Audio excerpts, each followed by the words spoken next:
Another day, another Skal. So this is Skal Japanese pear. Skal is a milk-based carbonated drink from the Southern Dairy Cooperative. So I've covered Skal a few times in the past, so there are two things that I do want to touch upon. One, the history of Skal. So Skal was created by the Southern Dairy Co-op, a bunch of small-scale dairy farmers in the 1970s, I think. For the long time, they just used a milk-based soda, but eventually they came out with more flavors, such as this Japanese pear version. Two, there is a school of thought called Mottainai in Japan. It means to not be wasteful, similar to the term of waste not, want not.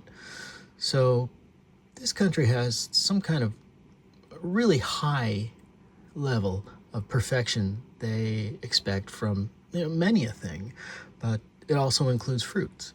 So the ones that you see in the store are, the best of the best, the priciest of the priciest also. But what happens when you have fruit that can't be sold at that level, the junior varsity of fruits, I guess? Well, often they get sent downstream to be used in another form that is not pure fruit, whether that be like maybe frozen or turned into a jam or used as juice in this case as well.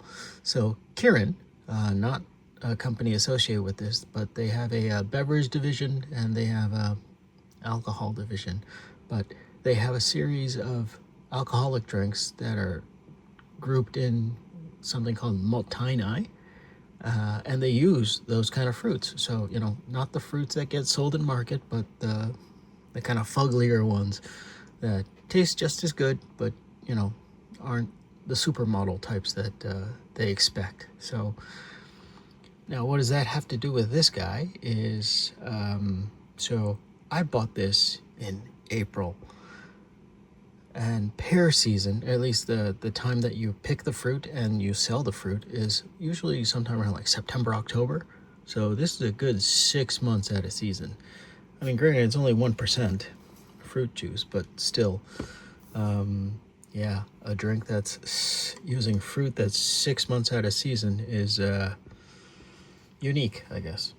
Okay, so I will have the ingredients on screen, so let's just get this cracking.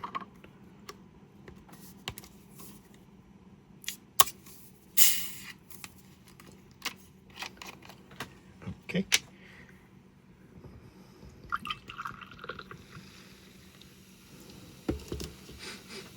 I can smell that from here, but so Skal is again dairy-based soda. I recently did have like the non-carbonated version, and it does taste quite different from the big bad Calpis, I guess. Anyway, on the nose. Holy cow, this smells a lot like Japanese pear. I'm not a big fan of Japanese pear. I prefer, the La France kind of regular pears that you can get in the U.S.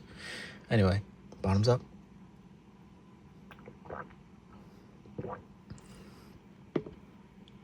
Oh, wow. That tastes so much of pear. How can you get just 1% of fruit to taste so much of pear? Science, I guess. Yeah, who knows? I mean, if you can find it 6 months out of season, sure, why not? Yeah, I give this a thumbs up. Okay, till next time, the drink's on me.